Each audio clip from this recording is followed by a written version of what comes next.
Look here, you got a standing ovation. Look at that. Wow. You okay? You all right? Well, ain't no crepe myrtle, so it must be something else around here. You know, we, New Year, new resolutions. So I'm going to tell this. I went to the doctor last year. Y'all have heard this before. Some of you had. How many's ever heard this before? All right. Never.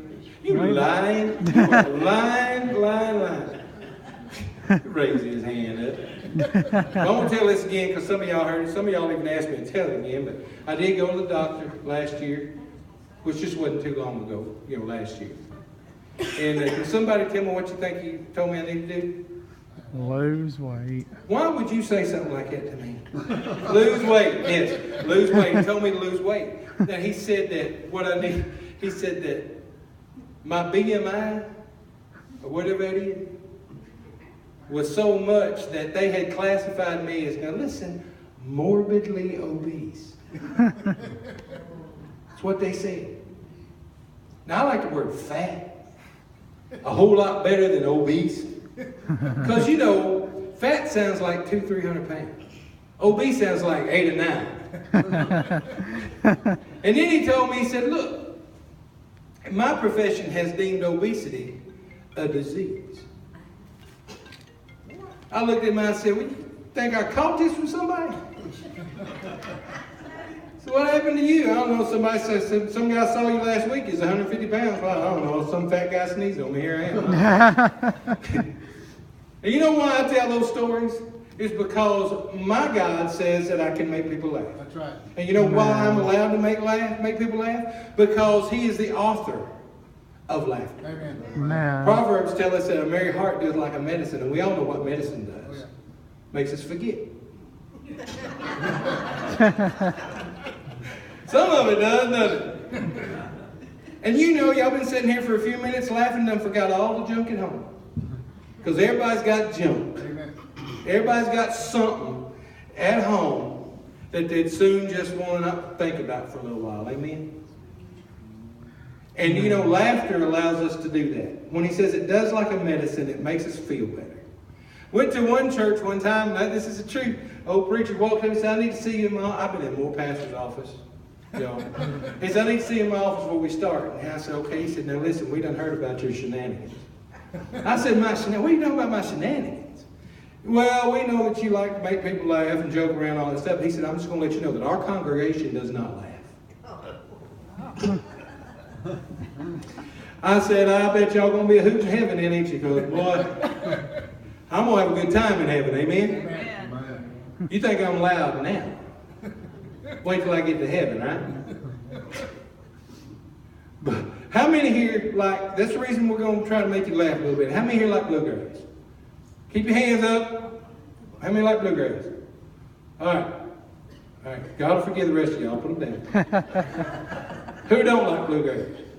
But the pastor don't like bluegrass. Anybody else here don't like bluegrass? You don't like it, sir? Are you shaking your head? You like bluegrass? You like bluegrass? I said this one night I was going to, who likes bluegrass? Who likes bluegrass? And this one woman, I said, you don't like bluegrass? She said, oh, I thought you were saying blueberries. Bluegrass. So since nobody else here doesn't like it, Pastor, this is for you. I'm going to do this just for you. Thank you, sir.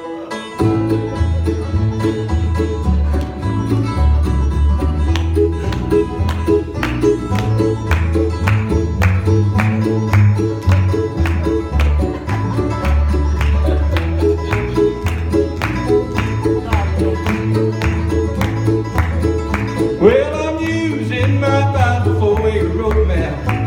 Well, the 10 Commandments tell me what to do. Now the 12 disciples are my road signs, and they will see me through. Well, there'll be no detours in heaven. Well, no rough roads along the way. Well, I'm using my Bible for a road map. My last stop is heaven some sweet day. Now, that wasn't too bad, but the problem Problem is, it wasn't bluegrass, right? Because y'all know where bluegrass comes from, right? Right here. So I'm going to sing it like it's supposed to go from right here. Well, I'm using my Bible for a road map. Well, the children of Israel, you know they used to tell. Well, they crossed the Red Sea of destruction. Oh, that thing ain't made a thing ain't been through. Well, there may no leaders in heaven. Yep, no, rough roads along the way. Well, I'm using my Bible for a road map. Yeah, my last stop is heaven some sweet day. You know, they say the bigger the nose, the better the bluegrass. How many seen the Andy Griffith Show and know who the Darlings are? You know, they made no expression whatsoever on their face. So we're going to do it right here at Westside. We're going to make no expression on our face, just like the Darlings did. There'll be no detours in heaven, no rough roads along the way. Well, I'm using my Bible for a road map. My last stop is heaven some sweet day. Yeah, my last stop is heaven some sweet day. You do it to me every time.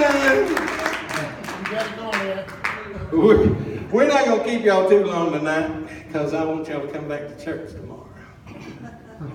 I had a preacher one time. We did a Saturday night singing, and we was going to stay over and do the music that morning and sing some that afternoon. Well, he didn't hardly know, but we had a big crowd Saturday night. A lot of them was his church members too. Well, the next morning, he didn't have hardly nobody at church. He said, if you ain't went to 9:30, we'd have had a bunch of them. I said, well, it's funny because I said, how long do you want me to go? And you said, let the Lord lead you, son. Let the Lord lead you. I guess the Lord was leading him that I shouldn't go past 9 o'clock, right? We've had a lot of fun tonight. The black song. No, I don't have it anymore. Oh, you don't? Oh, sorry. Got a new computer. I've got a new computer. Transferred over. And All right. That's okay. I hadn't transferred over. Next time we come back, I promise I'll have it. Okay. Don't forget that. I won't. I won't do it. We're going to do a few more songs for you, and then we're going to finish it out tonight. But we've had a wonderful time. And we thank y'all for letting us come. Thank you. And, you know, we always have those faithful that show up, and we appreciate it that y'all show up because we love y'all just as much as y'all like coming out. And we want y'all to go away tonight going, you know, those weren't good singers, those were really good songs. You know, because that's what it's all about. It's not about the singing. It's about the song. God's just using us as vessels to convey those songs to you tonight. And I'm going to do a song. This next song was written by one of my favorite writers. I wrote this back about 2001. Some of y'all got it, some of you didn't. Now, let me tell you a little bit about this song before I sing it to you. This song, I didn't really care for it when I wrote it, but my Uncle Riley was the first one I ever heard it. Because I was sitting at Eastside Baptist Church in DeWitt, Arkansas, and I played this song, and I was trying to... Because somebody had said the night before, you know, somebody talking about having to go to work on Monday or something, and they said, well, in a perfect world, I wouldn't have to go to work at all. You know, and I'm thinking, in a perfect world. You know, there's a lot of things you can say about it. Well, I wrote this song, and then Leanne and I, we were talking about it and all this stuff, and we started going through these things, and God said to her, Daniel. And he said to me, Daniel. So we got to talking about it. It says, the Lord's been pressing on my heart about Daniel. She said, me too. She said, we better get in the word of Daniel, the book of Daniel, and we need to read that thing, because he's saying Daniel to both of us. We need to get in and study it. So we got in Daniel and studied it, and she looks at me after we got about halfway through. She said, oh my goodness, what is he going to put us through? Because Daniel got a whole bunch of stuff in it. About the children in the fiery furnace, being in the lion's den, all this other stuff. And she's saying, what is he going to put us through? Daniel. Well, we sang one night in Pine Bluff, or in Whitehall, and we was opening for a group called the Maharys. And I sang this song, and Paul Mahary comes up to me and he says, son, I want to do that song. I want to sing that song. I want to record it. And I'm like, yeah, okay, whatever. Because, you know, I've been in Nashville for a long time, and somebody saying I want to do your song is, you know, just don't happen unless it's, you know, poured away or, you know. But anyway, that's a whole different chapter right there. But anyway, so it went on for a little while, and then we went to another church where we opened for the Maharys again. The whole time, Lord's saying, Daniel, Daniel, Daniel. We're trying to figure out the whole Daniel thing. We didn't know whether we should let him record it or not, or, you know, we just didn't know. And then we get there, and one of the Maharys walks through, the younger guy walks through. He said, hey, we still want that song. I said, all right. And he said, you remember me, don't you? He said, my name's Daniel Mahary. We thought we'd be thrown to the lions. It was just talking about a singer. And so anyway, they record it, and it goes to number 2 on the Southern Gospel charts, and it really did change our lives because we got to do things we thought we'd never get to do. We got to go to the Quartet conventions, and we got to be friends with a lot of the Gaither folks and some other people and some other top people in the industry. And it's not bragging, it's just look what God can do when you allow him to do it. Man. But this is our claim to fame, I guess, number 2 song in the Southern Gospel world. But you listen to it, and it's simply called Perfect World.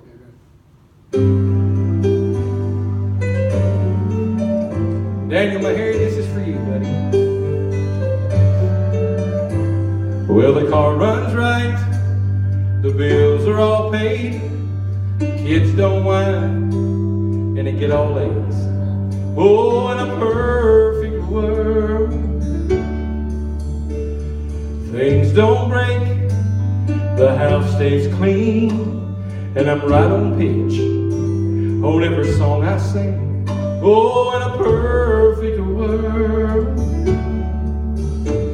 down here, oh, our life, it ain't easy.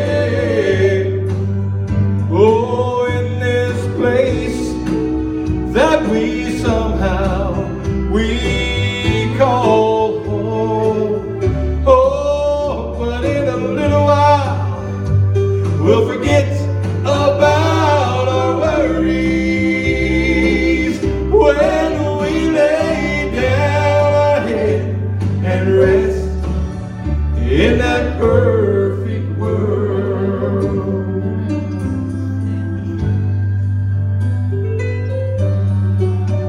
Well, the sun stays up, no one will fight, the clouds won't come, and the fish will bite. Oh, in a perfect world, the lame will walk, and the blind's gonna see, and we'll sing praises to eternity. Oh, in a perfect world, down here, oh, our life, it ain't easy. Oh, in this place that we somehow call home.